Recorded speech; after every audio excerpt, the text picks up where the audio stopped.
Ուրախ եմ ձեզ տեսնելու համար, այսօր մենք սկսում ենք իրական Հայաստանի գաղափարախոսության նախագծի քննարկումները։ Նախ ուզում եմ սկսել նրանից, թե իմ գնահատմամբ ինչի համար է գաղափարախոսություն եւ ինչ է գաղափարախոսություն ընդհանրապես եւ ինչի համար է այն անհրաժեշտ։ Ես կարծում եմ, որ գաղափարախոսությունը բանաձևերի համախումբ է, որով մենք գնահատում ենք մեր իսկ գործողությունները, որոնց վրա հիմնվելով կայացնում ենք որոշումները, որովհետև ընդհանուր առմամբ մեր իրականության մեջ է, ցանկացած իրականության մեջ է միշտ տարբեր իրադրությունների եւ որոշումների հետ կապված կա բանավեճ։ Արդյոք այս որոշումը ճիշտ է թե սխալ է, կան ավելի սուր քննարկումներ եւ քննադատություններ։ Այս որոշումը պետական է թե ապապետական է, այս որոշումը հայրենասիրական է թե հակահայրենասիրական է, բայց խնդիրն այն է, որ որևէ բան գնահատելու համար պետք է հասկանալ այն ուղենիշը, որի նկատմամբ, որի հետ հարաբերություններում մենք այդ չափումը իրականացնում ենք, որովհետև որոշումները կարող են լինել ամենատարբեր, որոշումները տարբեր դիտանկյունից եւ տարբեր խնդիրների եւ տարբեր նպատակադրումների եւ տարբեր գաղափարախոսությունների տրամաբանությամբ կարող են լինել ճիշտ, նույն որոշումը կարող է լինել ճիշտ եւ նույն որոշումը կարող է լինել սխալ։ Նայած թե ինչի հետ ենք մենք համեմատության մեջ դնում եւ այս առումով իրական Հայաստանի գաղափարախոսությունը ինչպես ամեն գաղափարախոսություն, բայց տվյալ դեպքում քննարկում ենք իրական Հայաստանի գաղափարախոսությունը եւ պետք է արձանագրել, թե դա ինչ է եւ ինչի համար է։ Դա իմ գնահատմամբ ապագայի նախագիծ է, որը իրագործվում է ներկայի մեջ, ներկա պայմաններում սկսած ներկայից։ Սա է շատ կարևոր մի նրբություն է, որին ուզում եմ ձեր ուշադրությունը հրավիրել, ապագայի մասին մեր ընկալումների եւ պատկերացումներին եմ ուզում անդրադառնալ, որովհետեւ ապագայի մասին մեր ընկալումներում երբեմն ճեղք կա, որովհետեւ մենք այն պատկերացնում ենք երազային այսօրվանից անջատ, մինչդեռ կիրառելի է ապագայի այն մոդելը, որը իրագործվում է այսօր։ Ես իմ թեզերը էկրանին նաև ցույց եմ տալիս, որ նրանց ում ավելի հեշտ է էկրանով հետևել։ Նկատում եմ ես ինչ որ հիմա ասում եմ, որոշ գրառումներ էկրանին արտահայտված է, եւ ապագայի մասին մեր պատկերացումների մասին էլ ես շատ մտածել եմ եւ երբեմն արձանագրում եմ, որ ապագայի մասին մեր պատկերացումները այսօրվա հետ ուժեղ կապի մեջ չեն։ Այսինքն մենք դա գիտեք ինչ հոգեբանական իրավիճակի է նման, երբ որ մենք ինչ որ մի ապագա պատկերացնում ենք, ինչ որ մի ապագա ուզում ենք եւ ինչ որ մի ապագայի վերաբերյալ պետք է անենք գործողություններ, բայց մենք էլ ենթագիտակցորեն սկսում ենք մտածել, որ դե այդ հենց ապագայի մասին է, այսօր ուրիշ գործեր կան, այսօր այդ ուրիշ գործերը կանենք, այն ապագայի գործերը վաղը կանենք, բայց վաղը էլի գալիս է այսօրը երբեմն, որ մենք ասում ենք լավ, այսօրվա գործերն էլ անենք, այն կանենք, որովհետև ապագային դեռ ժամանակ կա։ Իրականում խնդիրն է նա, որ կամ համենայն դեպս իմ ընկալումը կամ իմ նոր ընկալումն է նա, որ ապագայի համար ժամանակ չկա,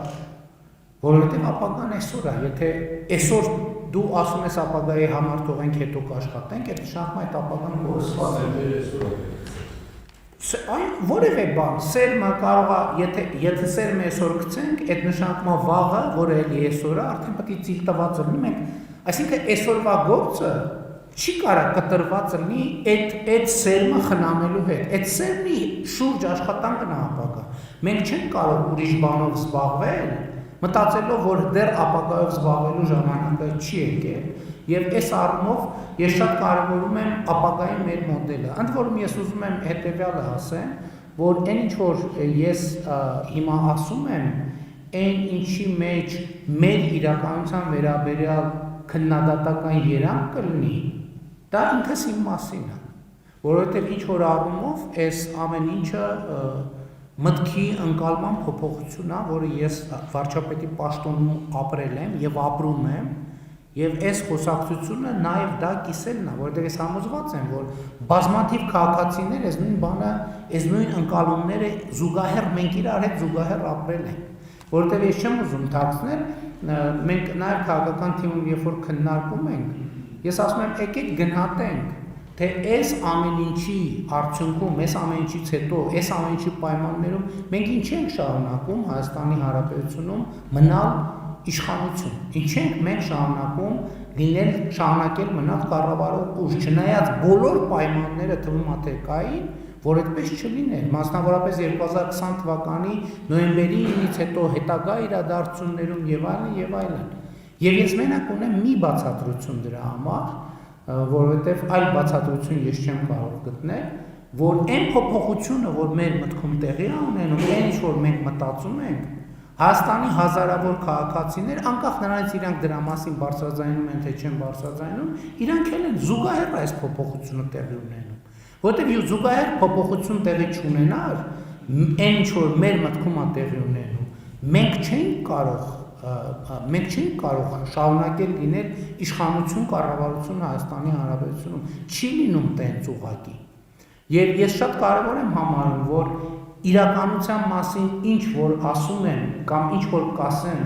որի մեջ կլինի քննադատական կամ կա քննադատական երանգ մեր, երբ որ ասում եմ մեր, ես ինձ նկատի ունեմ առաջին հերթին։ Եվ սա շատ կարևոր նյուանս է ընդգծելու համար։ Եվ հետևաբար իմ ընկալումն է նա, որ ապագան օրգանական կապով պետք է կապված լինի այսօրվա հետ, որ այսօրվա ջանքը ուղղված լինի ապագային, որ այսօրվա մեջ ապագան հիմք ու հենարան ունենա, որովհետև այսօրը ամենակարևորը ապագայի հենարանը այսօրը, որովհետև երբ որ ապագան այսօրվանից կտրված է, ինքը չունի հենարան, հասկանում եք, մենք որևէ ով մարդը, երևույթը, երբ որ ինքը չունի հենարան, ինքը անընդհատ տեսություն է, ինքը երբեք էլ չի գալիս, երբեք գոյություն չի ունենում։ Հետևաբար իրական Հայաստանի գաղափարախոսությունը ապագան այսօր կառուցելու մասին է։ Այսինքն ապագան եւ այսօրը պետք է ձևավորվեն միաժամանակ, միմյանց համահունչ եւ իրար հետ։ Այսօրը եւ ապագան չպետք է նաեւ կորցնեն կապը անցյալի հետ։ Այս էլ է շատ կարեւոր նորություն։ Եվ այսօրվա ապագայի հիմքում պետք է դրվի անցյալի հետազոտությունը։ Ուշադրություն դարձրեք ոչ թե անցյալը, այլ անցյալի հետազոտությունը, այսինքն դրանից բխող հետևությունները։ Այս էլ է մեր իրականության մեջ քննարկող ու իրոք շատ կարևոր թեմա, չափազանց մի կարևոր թեմա, մեր կապը մեր անցյալի հետ, մեր կապը մեր պատմության հետ, որովհետև դա մեր կապն է մեր ինքնության հետ։ Անկախ նրանից ինչպիսին է պատմությունը, պատմությունները կարող են լինել ամենատարբեր ձևով։ Դա էլի նույն ձևի, ոնց որ ապագան կապված է, հենված է այսօրվա վրա, այսօրն էլ անկախ ամեն ինչի հենված է երեկվա վրա։ Եվ կա մի կարևոր նրբություն, հնարավոր չի, նույնիսկ շատ ուզենալու դեպքում, հնարավոր չի այսօրը եւ ապագան կտրել անցյալից։ Եթե որևէ մեկը օրինակ շատ են չէ ասում, որ փորձ է արվում ջնջել մեր անցյալը, փորձ է արվում բան անել, խմբագրել մեր այդ անցյալը։ Այդ ինքնին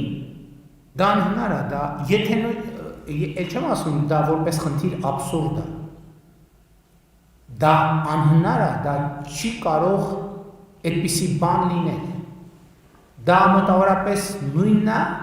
որ ասես մարմինդ երկատես, ասես հիմա ես որոշել եմ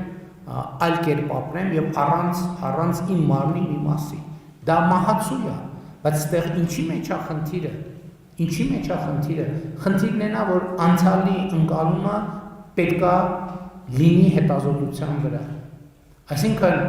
անցյալը այսօրը եւ ապագան էլ պետքա անընդհատ լինի հետազոտության մեջ, առավել եւս անցյալը,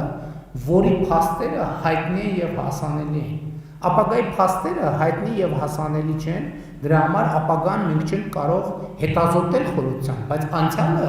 մենք կարող ենք հետազոտել խորությամբ եւ հետեւաբար այս նյուանսը նույնպես շատ կարեւոր է։ Իրական Հայաստանի գաղափարախոսությունը ըստ այդմ հենց սրա արտահայտությունն է։ Պատմությունից արված հետևությունների, այսօրվա կարիքների, ապագայի տեսլականի համադրություն։ Եվ ես փորձեցի այս նախաբանով ցույց տալ, թե ինչու ենք մենք ընդհանրապես խոսում սրա մասին, ինչու ենք գաղափարախոսության մասին խոսում, նաև հենց այդ կապը ցույց տալու եւ նաև կարևոր է, որ մեր գործողություններին գնահատելու տեսակետից եւ անհրաժեշտությունից վերցնելով։ Եվ հետեւաբար այն դրույթներից եւս մի քանիսը կշեշտեմ, որոնք արդեն հրապարակված են, հայտնի են, բայց ես ուզում եմ այսօր ընդգծել։ Մասնավորապես այն, որ իրական Հայաստանը Հայաստանի Հանրապետությունն է միջազգայինորեն ճանաչված 29743 քառակուսի կիլոմետր տարածքով։ Այս թիվը արդեն հայտնի է Հայաստանի Հանրապետությունում, բայց կա հետաքրքիր մի երևույթ, որ այս թիվը հայտնի չի եղել Հայաստանի Հանրապետությունում։ Եվ ինչու է անհրաժեշտություն առաջացել այս թիվը ընդգծել, որովհետև հենց գաղափարախոսական առումով անհրաժեշտություն է առաջացել պատասխանել մի հարցին, իսկ ո՞րն է Հայաստանը։ Որովհետև այն հարցին ի պատասխան, թե ո՞րն է Հայաստանը, այս հարցը կարող է դառնալ ուղենիշ եւ չափանիշ, թե այս որոշումը որևէ որոշում ճիշտ է թե սխալ է։ Որովհետև ու կա նաև մի շատ կարևոր հանգամանք, որ այն փաստը, որ այս թիվը շատ հայտնի չի եղել Հայաստանի Հանրապետությունում, ինքը ստեղծել է մի տարօրինակ հարցադրում կամ մի տարօրինակ արձանագրում, երբ որ հայտնի իրադարձությունները եղան եւ մեղադրանք հնչեց, որ օրինակ ես ճանաչել եմ Ադրբեջանի տարածքային ամբողջականությունը, ես դրան արձագանքեցի հետևյալ կերպ, որ ես իրականում ճանաչել եմ Հայաստանի Հանրապետության տարածքային ամբողջականությունը։ Սա շատ հետաքրքիր նյուանս է, որովհետև երբ որ մենք հայտարարում ենք իմ ընկալմամբ, որ մենք ճանաչում ենք մեր հարևանների տարածքային ամբողջականությունը, թվում է թե մենք ճանաչում ենք մեր հարևանների տարածքային ամբողջականություն եւ դա ճիշտ է եւ այդպես է, բայց սրա խորքային մեկ այլ նպատակ ինքը ունի, որ դու ճանաչում ես քո իսկ երկրի տարածքային ամբողջականությունը եւ քո երկրի տարածքային ամբողջական եւ այդ ժամանակ ես հարց ինքդ հասկանում, որ փաստորեն դու ինքդ այդքան էլ չես ճանաչել կամ ճանաչելիս չես եղել, առնվազն այն իմաստով, որ թիվը անծանոթ է եղել քեզ, այնքան էլ ճանաչելիս չես եղել քո երկրի տարածքային ամբողջականությունը։ Եվ սա նույնպես շատ կարևոր առանձնահատկություն է, որը ուզեցա շեշտել, որովհետև շատերի համար այդքան էլ պարզ չի, թե ինչու է այդքան դա շեշտվում, ինչու է արտահայտվում, կամ ինչու Հայաստանի կառավարությունը ինչու է շտապում, կամ ինչու է ուզում, ինչու է կարևոր համարում, ասել, որ մենք բոլոր հարևանների տարածքային ամբողջականությունը ճանաչում ենք։ Արդյոք հարևանների սիրուն ինչ որ առումով այո, բայց մեծ առումով առաջին հերթին սեփական երկրի տարածքային ամբողջականությունը ճանաչելու համար, որը հետագայում իհարկե անդրադարձ կլինի նրան, թե իսկ ինչու ենք մենք ճանաչում մեր երկրի տարածքային ամբողջականությունը, դա հարց, որը մեր իրականության մեջ նույնպես հնչում է եւ եթե հնչում է, պետք է այդ հարցին փորձ անել պատասխանել։ Հաջորդ թեզը, որը էլի շատ է քննարկվել, հայրենիք եւ պետություն հասկացությունների հարաբերությունն է, բայց ես ենթավերնագրի ներքո ուզում եմ անդրադառնալ այստեղ ընդգծված մի առանձնահատկության եւ նրբության, որը իմ կարծիքով բավականին լայն մեկնաբանությունների եւ տարընթերցումների տեղիք տվեց, խոսքը նոր սահմանադրության անհրաժեշտության մասին թեզն է, որը իմ ուղերձից հետո լայնորեն մեկնաբանվեց որպես Ադրբեջանի կողմից առաջադրված խնդրի կամ պահանջի կատարում, այսինքն դրվեց այդ համատեքստում։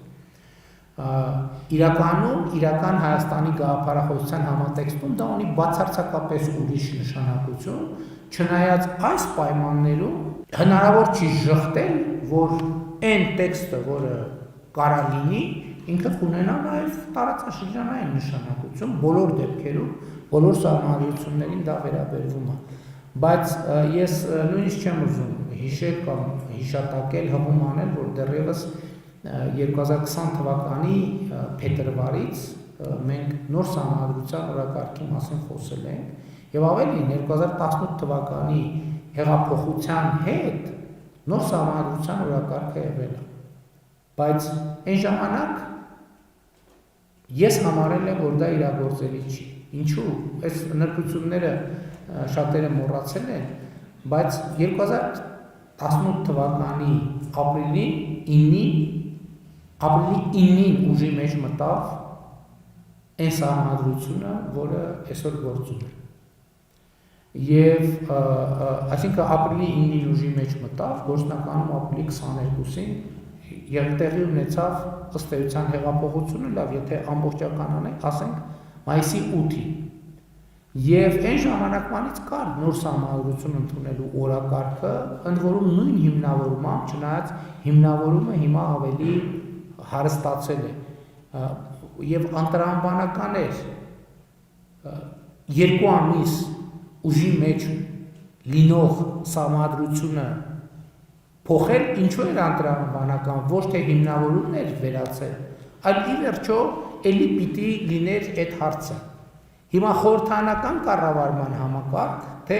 կիսանախագահական կառավարման համակարգ, եւ այս հարցի պատասխանը շատ դժվար կլիներ տալ այն պայմաններում, երբ խորհրդանական կառավարման համակարգը գործում է ընդամենը 1 ամիս, 2 ամիս, 3 ամիս։ Բայց սահմանադրության թեման, նոր սահմանադրության թեման շատ կարևոր է, մեկը այն հիմնավորմամբ, որը ես ինքս ինձ համար ունեի նաև 2018 թվականին, բայց մյուսը նաև վարչապետի պաշտոնում եւ կարգավիճակում լինելու բերումով նաև այդ ընկալումը եւ դիտանկյունը խորացել է։ Իսկ ո՞րն է այդ ընկալումը եւ դիտանկյունը, որ իմ ընկալումը հետեւյալն է, որ սահմանադրությունը պետք է լինի քաղաքացիների պայմանավորվածությունը երկրում ապրելու եւ հարաբերվելու կանոնների մասին։ Այսինքն սահմանադրությունն ինչ է, որ մենք բոլորս ընդ որում էական չի, կողմ ես քվեարկե թե չէ, կարևորն է նա, որ քաղաքացիների մեծամասնությունը կողմ քվեարկած լինի։ Հենց այդ փաստով դա պայմանավորվածություն է քաղաքացիների մեջ, թե մենք ոնց ենք իրար հետ հարաբերվելու։ Երկու քաղաքացիներ ինչ կանոններով են իրար հետ հարաբերվելու։ Քաղաքացին եւ պետությունը ինչ կանոնով են իրար հետ հարաբերվելու։ Պետական ինստիտուտները ինչ կանոնով են ձևավորվելու եւ այլն եւ այսպես շարունակ։ Բայց արդյոք այս առումով մեր սահմանադրությունը, որը կա, ինքը տեքստային առումով խնդրահարույց է։ Գիտեք, տեքստային առումով ոչ մի սահմանադրություն խնդրահարույց չէ։ Խնդիրն այն է, որ քաղաքացիների պայմանավորվածությունը տեղի չի ունեցել, որովհետև սահմանադրության թե 1995 թվականի ընդունման, թե հետագա փոփոխությունների ժամանակ ըմբռնումը եղել է այն, որ իշխանությունը ընդունել է սահմանադրությունը, բայց միշտ այդ քվեարկության արդյունքները կասկածի տակ են եղել, այսինքն եղել է լեգիտիմ ըմբռնում, որ ժողովուրդը դրա օգտին չի քվեարկել։ Արդյոք սա էական է, սա լրջորեն էական է, որովհետև